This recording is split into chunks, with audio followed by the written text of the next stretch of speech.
Hi, friends. I'm Emily Lay, and you're listening to the Simplified podcast. If you're looking to simplify your life and organize your home, then you are in the right place. Every week, I invite you to explore practical ways to organize and automate the complicated parts of life so you can focus on what truly matters most. You guys, the podcast turns 2 years old this week. 2! I'm so glad that we have had 2 years talking about how to simplify your calendar and how to make friends as a grown-up and what kind of things you should bring with you on a beach trip. We talk about all kinds of things on this show, and it's been my true delight to have my new co-hosts, our guests, and most of all, you join me to talk about how to build lives we love. We've got some wonderful episodes back in the archives, so if you're new here or you haven't listened to them all, go find your new favorite episode.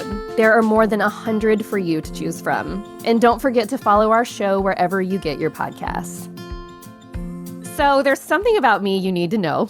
I love a good thriller novel. I love a true crime podcast. I love any story that invites you to dig under the surface because the picture-perfect facade isn't what it seems. Why do I like these stories? I have no idea. Probably because by now I've learned at the ripe old age of 40 that everyone is carrying their share of secrets, even if they feel like an open book. Because no one really knows what anyone else is thinking. No one really knows everything about their partner or their friend or their child. We just think we know, and we trust that we know. But trust is easily broken. It happens every day. Yay, I know, I just freaked myself out. Sorry, there is a reason I stick to writing nonfiction. Living in the what ifs feels way too scary for me, but I'm glad it's not for some people because I love reading their work. That's especially true when it comes to thriller author J.T. Ellison. Oh my gosh, you guys, JT is one of my favorite authors. She has written some of my favorite books I've read in the past few years, like Her Dark Lies and Good Girls Lie. That is an amazing one. She knows how to take a story and twist it until the very end, and I literally cannot put her books down. Can't do it. But let me tell you a little more about her. J.T. Ellison is an award-winning New York Times bestselling author with thrillers published in 27 countries and 15 languages. She also moonlights as the Emmy Award-winning co-host of A Word on Words, a literary interview television show where she interviews authors about their books and the craft of writing. JT and I have become friends because I fangirled all over her Instagram, and she was gracious enough to respond to me. And I tried not to fangirl all over her in person when she came to my book signing in Nashville last year, where she lives. I was so happy to find out that not only is she brilliant, she's one of the kindest and most generous people you'll ever meet. She is truly, as she says, made of knives and glitter. I wanted JT to come on today because she has a new book out this week called It's One of Us. And when she sent me a copy a couple months ago, I knew I had to have her on the show to talk about it. Because you see, there's more than one way that JT and I are linked. Yes, we're both writers. Yes, we both love thriller novels. And yes, we both had harrowing journeys through infertility. It's a club nobody wants to join, one that leaves you raw, no matter how your journey ends. I'll let her share more about her experience in a minute, but something JT's really good at is taking those what-if questions and spinning them into riveting stories. Her new book, It's One of Us, is the result of that process. Just listen to what it's about. Olivia Bender designs exquisite home interiors that satisfy the most demanding clients. But her own deepest desire can't be fulfilled by marble counters or the perfect rug. She desperately wants to be a mother. Fertility treatments and IVF keep failing, and just when she feels she's at her lowest point, the police deliver shocking news to Olivia and her husband, Park. DNA results show that the prime suspect in a murder investigation is Park's son. Olivia is relieved, knowing this is a mistake. Despite their desire, the Benders don't have any children. Then comes the confession. Many years ago, Park donated sperm to a clinic. He has no idea how many times it was sold or how many children he actually has. And it gets more twisty from there, you guys. So many secrets, so many lies. Do you ever truly know someone? I loved this book. I loved this conversation. There are no spoilers here, you guys. So you are safe to listen to this episode before you grab your copy of It's One of Us. And trust me, you will want to grab a copy. It's the perfect read for spring break or, when you're about to go to bed. So here we go. Here is my conversation with thriller author JT Ellison. Hi, friend. How are you? I am wonderful. It's so great to see you. It's so great to see you too. So I have to before we get started, back up and say that when my book club and I got together last time, I was like, guys, guess what? Are you friends in real life with your favorite thriller writer? And they were like, no. And I was like, I am. And I got to meet her in person in Nashville. It is very cool. I love that we got to connect on Instagram, and I have so many fun questions for you, but I am most excited because this is a different type of a topic for us on the Simplified podcast. And I know that a lot of our friends and followers and listeners love thrillers and love your books and are going to be so excited about your new book that is coming out. When this releases, it's coming out this week. So can't wait to dive in. Wow. Yay. Well, before we jump right in, I would love if you could just introduce yourself to everybody and tell us about your life, your work, and what kind of stories you yourself are very interested in. I would be happy to. So my name is JT Ellison. I am a thriller writer who lives in Nashville. Have you seen White Lotus? Oh my gosh, yes. Okay, so when he's saying to her, tell me all about yourself. And she goes, well, I was born. And he goes, oh, we're starting at the beginning. I will not do that. At the beginning. I will not start at the beginning. Okay. But I will start where my writing career started, which is here in Nashville in 2003 or 4. I had back surgery and I was recovering and went to the library and asked the librarian for some really good crime fiction because I was really on a crime fiction kick. Yeah. And she said, have you read John Sandford? I said, no. So I read the first 3 books and I was finishing the 3rd book, driving down to therapy and went, I want to do this. This is what I want to do. I knew I wanted to be a writer. I had gone to school to be a writer. I had a professor that told me I wasn't good enough to be published. So I went a different direction, which was great because I met my husband the first night of graduate school in that different, so, things happen for a reason. That's awesome. But I decided I wanted to do it. And I came home and told my husband I want to write a book. And he's like, all right. I didn't have a job. We had moved to Nashville. The sum of my experience was in aerospace marketing and presidential politics. Really? There's a lot of that here in Nashville. Yeah. Wow. I didn't know that. I had a very weird life before my writing life. The life before the life, right? The life before the life.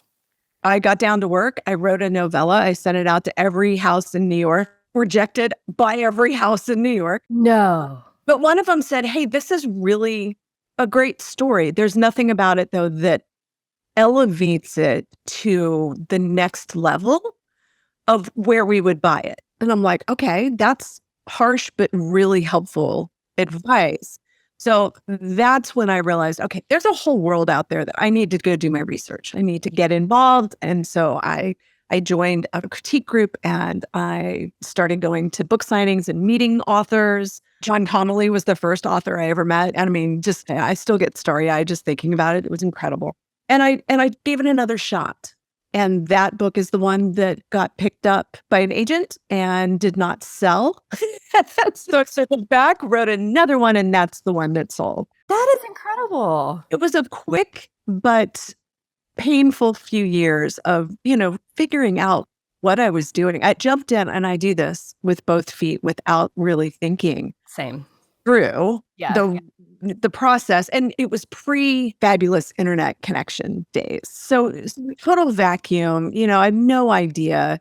You really had to make community in where you lived instead of online. So it was a really good experience. I love that though, because you kept going, even after all that. And I mean, I can speak from experience. Birthing a book is like birthing a child. And so to be told no, it is so many times, so many people would have just been like, all right, forget it. I can't do it again. That's a lot. Yeah. Your baby's not pretty enough. Yeah. Oh my gosh. Yeah. And you want to be like, wow. Okay. That's amazing. I had no idea about your past before what you do now. So that's really cool. I think the first book of yours that I read, I think it was Lie to Me. I think I've read almost all of them, but I think it was Lie to Me.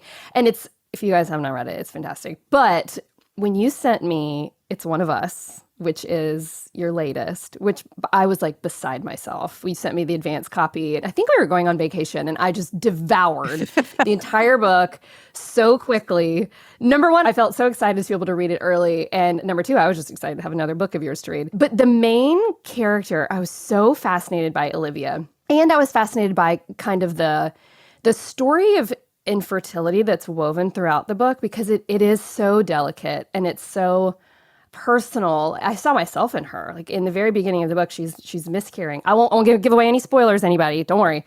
She's miscarrying as we start the book, and it is so raw and it's so real and poignant, but it's nuanced in a way that someone who's been there would know how to capture. So if you would, tell us about why you were able to capture that scene and that storyline so perfectly. Well, while I was trying to birth books, I was also trying to birth children, real people.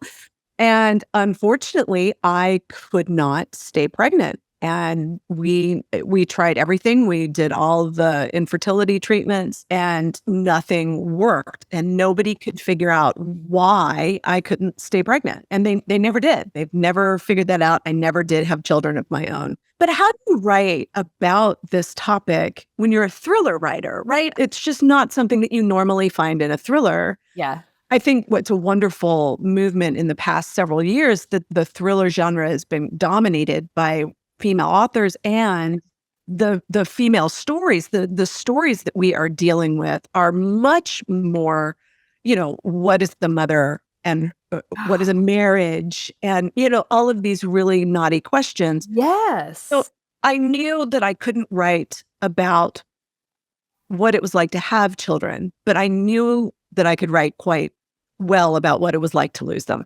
Wow. And you did. It's beautifully presented in a way that you feel as a reader so connected to it.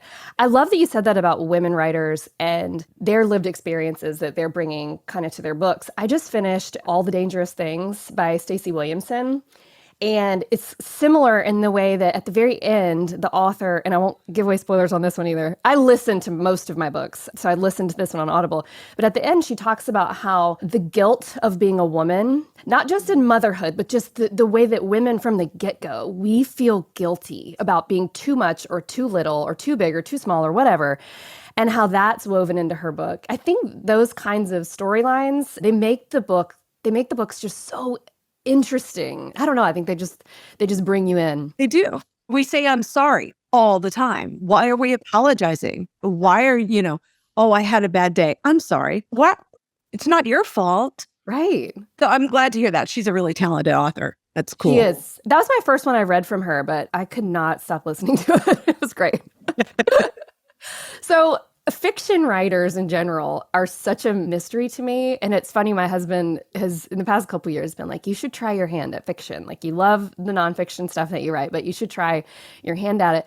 But I'm like, it's like a whole nother skill set to be able to write fiction and to be able to like grow your ideas into fully fleshed out worlds and characters. Like, I don't know if this actually happens for a fiction writer, but I imagine like spreadsheets of like connect the dots of characters and things and like holes you have to make sure you fill. And I don't know. I just think it's fascinating. But when did you realize like, oh, this is like the direction I want to go? Like, I want to go into fiction. I want to be able to like tell the stories of these characters. Did you always know? Or did you ever think about like nonfiction would be the way I want to attempt? No. It was always be a professional liar. I love it. I love that. No, nonfiction is very hard. I do, write a number of essays. Yeah, I have a Substack called Type, Drink, Loathe, and that I'm just starting. And I've done this on my blog for years. But I find, writing about writing is very helpful for the writing process of then sitting down and getting the work done. But I have so many stories in my head. I have so many characters that present themselves to me that want their stories told. And people are like, how do you even keep them all straight? And I'm like, well, you keep your friends straight. They're just imaginary friends, right? In many, many ways. I love that. Yeah. So I don't use the spreadsheets and stuff like that. It's all just, kind of up in my head of what the story is and what everybody's backstory is and how they intertwine. And you should definitely try it. Even if you hate it, you can take it and make it a nonfiction project. Just to like flex the muscle and see if it's there. Right. It's it makes you a more robust writer. I think if you try your hand at different kinds of writing, different genres, different styles, it absolutely helps. Have you read, I'm sure you have, Bird by Bird by Anne Lamott? I have. Anne Lamott, yeah. So good. So funny. Highly recommend to anybody, even if you're not a writer. Just the way that she talks about the process of, creation of anything is just phenomenal. But I love what she says about like, you just have to keep flexing the muscle. Like you just have to keep putting your butt in the seat and writing words, whether they're terrible or they're great. It's like working out at the gym. You have to keep working that muscle. So absolutely. I love that. From curling and straightening to hairspray to over bleaching, we all have done some damage to our hair over the years. Between perms in the 90s and over highlighting in the 2000s, I still feel like I'm paying the price for following some crazy hair trends. So if you're like me and struggle to have longer and thicker hair after years of damage, you might have to give Vegamour a try. Vegamour has something for everyone looking to improve their hair health. The Grow Revitalizing Shampoo and Conditioner Kit works together to create visibly thicker hair and improve hair from the roots. Having Vegamour as my go-to shampoo and conditioner is a game changer for my overall hair health. I can tell it's so much stronger and thicker in a way it hasn't been since my teens. So don't let damage of the past hold your hair back. See your hair's full potential with Vegamour. Go to vegamour.com/simplified and use code SIMPLIFIED to save 20% on your first order. That's vegamour.com/simplified. Code SIMPLIFIED to save 20%. vegamour.com/simplified. Are you tired of dating apps? Are you bored with the swiping and DMs and wish someone would just do all the work to find your person? Well, your wish is my command. You need to check out Talkify. Talkify is a modern matchmaking experience designed to help you avoid the pitfalls of modern dating and achieve relationship success. Here's how it works. The Talkify matchmakers meet with you to learn about what you're looking for in a partner. Then they'll select and screen potential matches for you. They do the background checks, video interviews, and ask the tough questions that might feel too awkward for first-time dates. From there, your matchmaker plans your date introductions and handles all your communications for you so that you can come into the date feeling confident and ready to connect. After the date, you give feedback on how it went. If the person isn't for you, that's okay. Talkify is committed to finding your match, and 80% of clients met their person within the first 12 matches. Right now, Talkify is offering our listeners 20% off when you become a client at Talkify.com/simplified. That's Talkify.com, TAWKIFY.com/simplified for 20% off when you become a client. Talkify.com/simplified. Well, in your newest book, the story is told from several points of view, and I think I counted like 8, right? Several different points of view. But why do you think it matters to have so many characters, like internal worlds represented on the pages of the book? And how do you think that mirrors life in the way that stories and events unfold for groups of people who are all connected? That's a really great question. I think it's very important to have all sides of an issue presented. And that's what this book does. I mean, it's about Olivia Bender and her husband, Park, and the fact that Olivia can't have children. And Park has apparently got 28 of them, but hasn't told her he was a sperm donor. And one of them is the suspect in a murder. Yeah.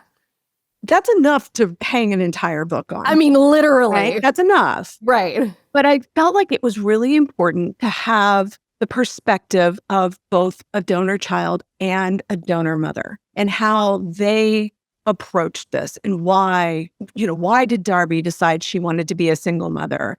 How has she raised her children? And Scarlett is this, bright spark of a child who I couldn't not include her. She was actually one of the first points of view that I wrote, because I knew she was going to be the one that unraveled this mystery, the 16-year-old wonderkind who just absolutely, she was just too precocious for her own good.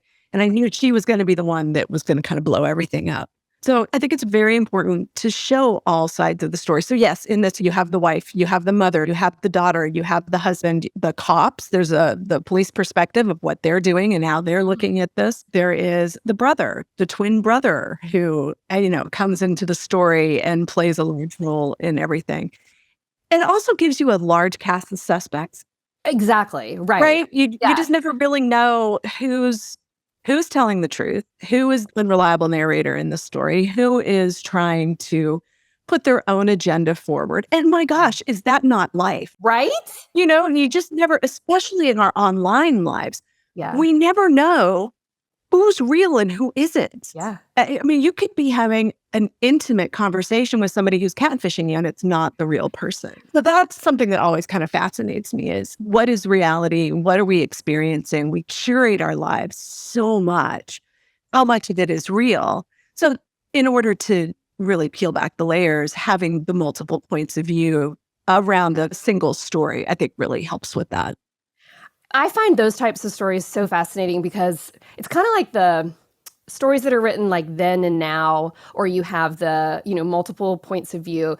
As a reader, I feel like you are constantly making up your mind of like, what do I think about this? Or are they telling the truth? Or do some of these pieces fit together and some don't? So it makes for a really engaging experience as a reader to go on and hear the story through those different ways. So a lot of your books have to do with lies. Right. And professional liar here. I love it because it's like you have to figure out like, okay, who do I believe, who do I not? But what for you, when does a piece of information that you choose to omit become a lie? And how much of our past do we owe to our partners? Because that's a big part of the storyline. Like, how much should we share or should we not share? That's an excellent question. It's, that is something that I think every partnership has to develop for themselves. What do you need to know?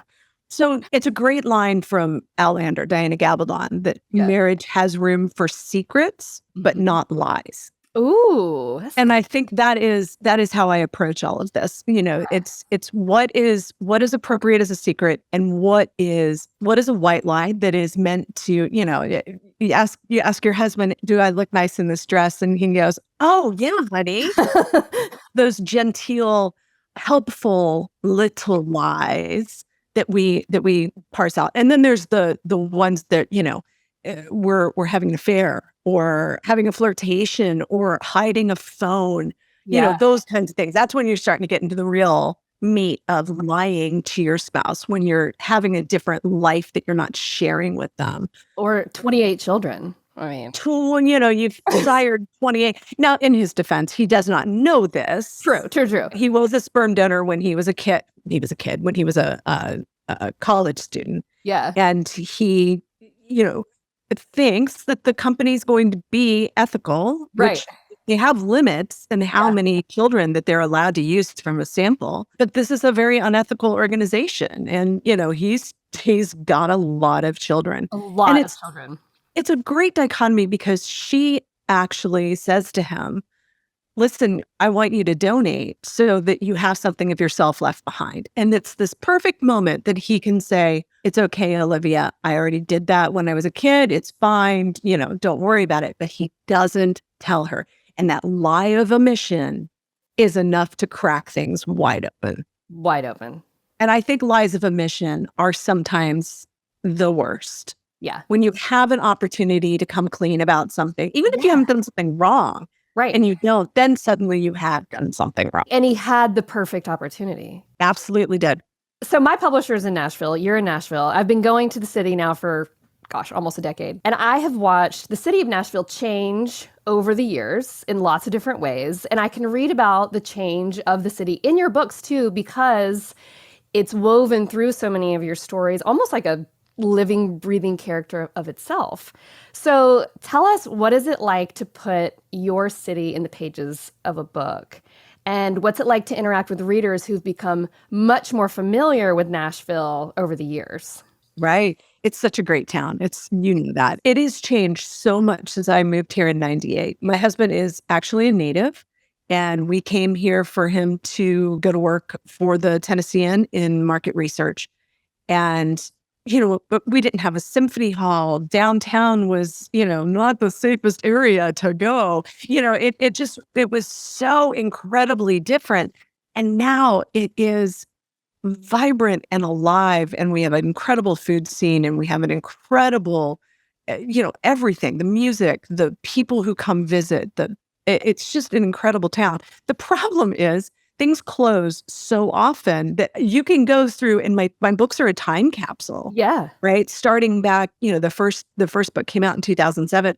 Trust me, a lot of the places they go to eat or that I use as touchstones to let people know, they're gone. They're all gone. Wow. They've been torn down and changed. And so the change it's wonderful. It keeps the city dynamic. I love to write about it. It has, Nashville has everything. We have all the crime issues that a big city has. Yeah. Plus we have the small town personality. Yeah. You run into everybody at the store. You're sitting next to Nicole Kidman getting your nails done. It's a very insular community in the middle of what is becoming a bigger city. It's a very cool place. Well, I have one more question before we get to our rapid fire round, and this might be a big one, but I want to tell you a little bit about how I fell in love with thrillers and like the true crime genre. And I want to know your take on why we're all so obsessed. I mean, so I really got into mysteries. I mean, I guess as a kid, I was really into and I told you this the other day on Instagram, R.L. Stine, such a fan.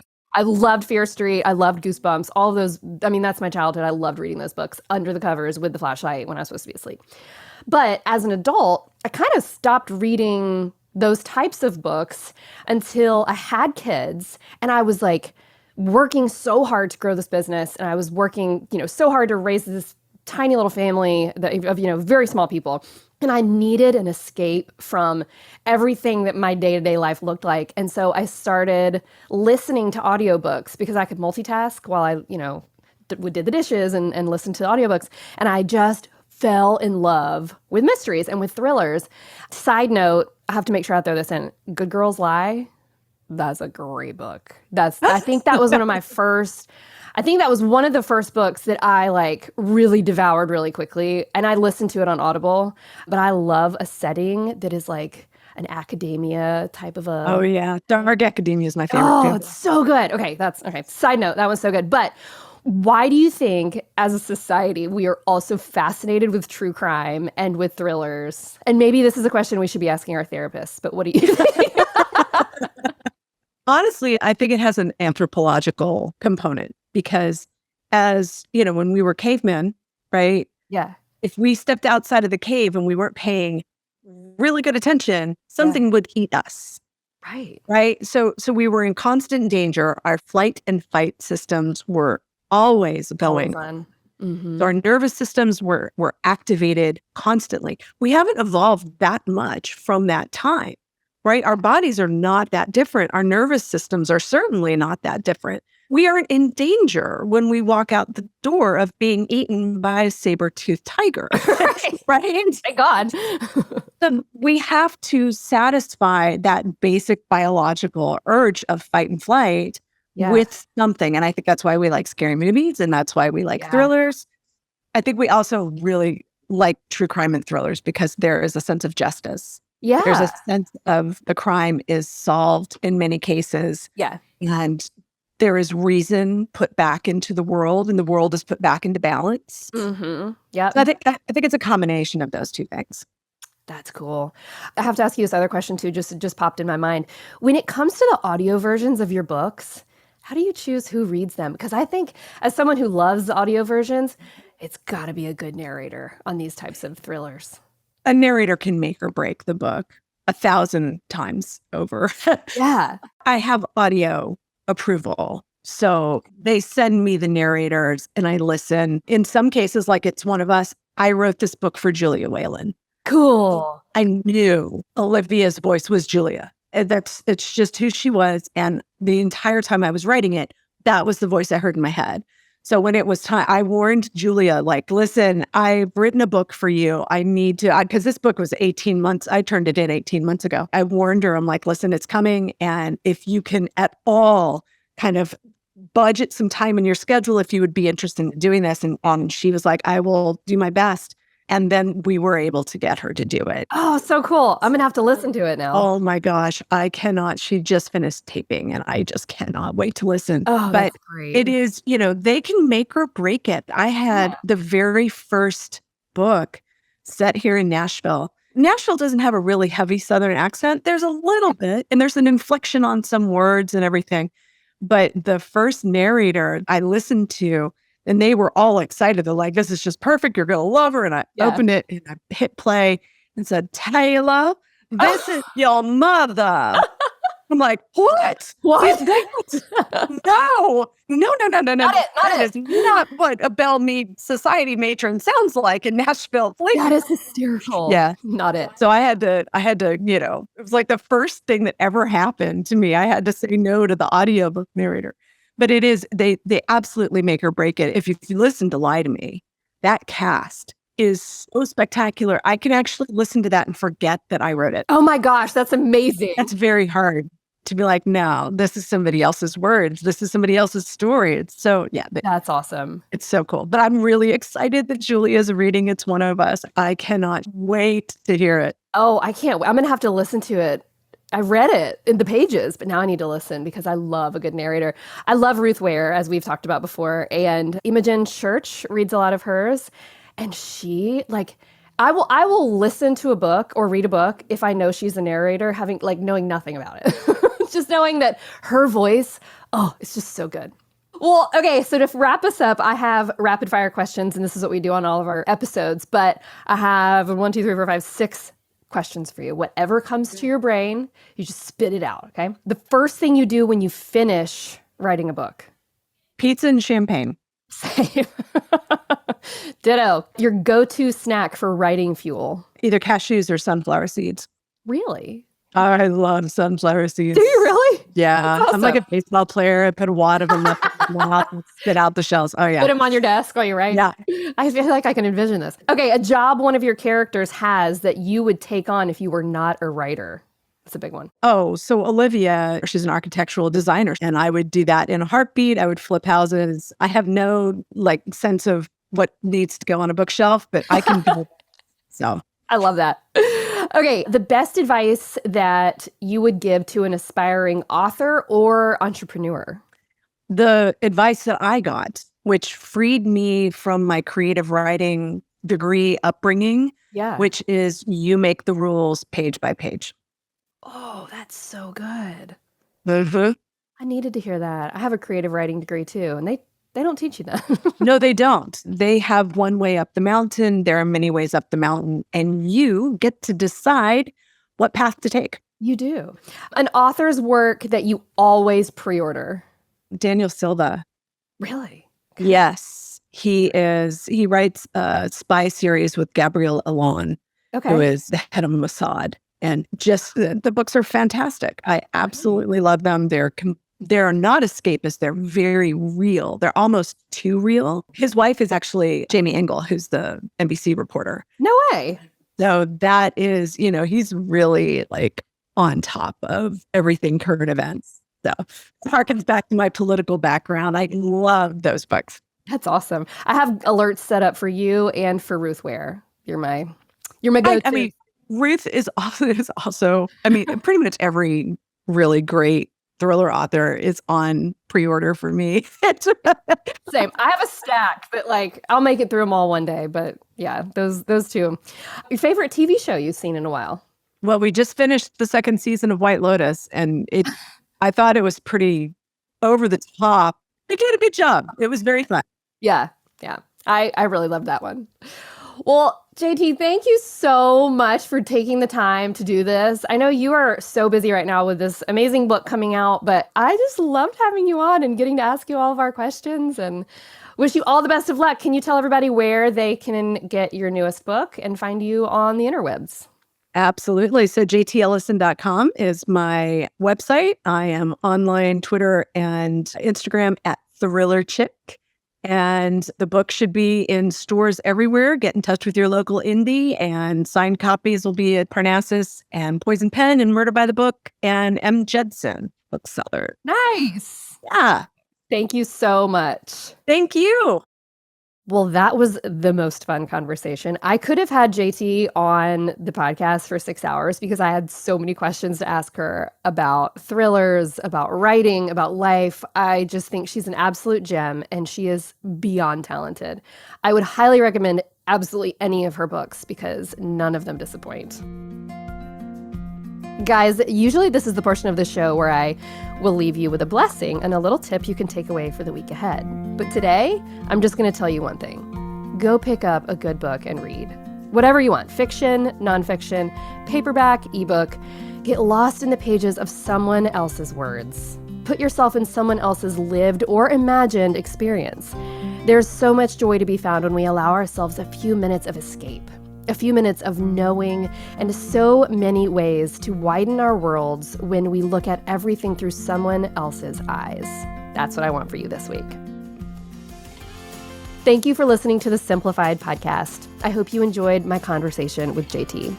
You can find show notes for this episode at emilylay.com/podcast, where you can check out links and resources I mentioned here, and you can shop the Simplified brand of planners and products. You can also find my new book called Shore is the Sunrise right now wherever you buy books. And hey, if you want these kinds of conversations in your life every week, then you should go follow our show. It'll show up right in your phone. Talk about automated. Till next time, thanks for listening. Bye.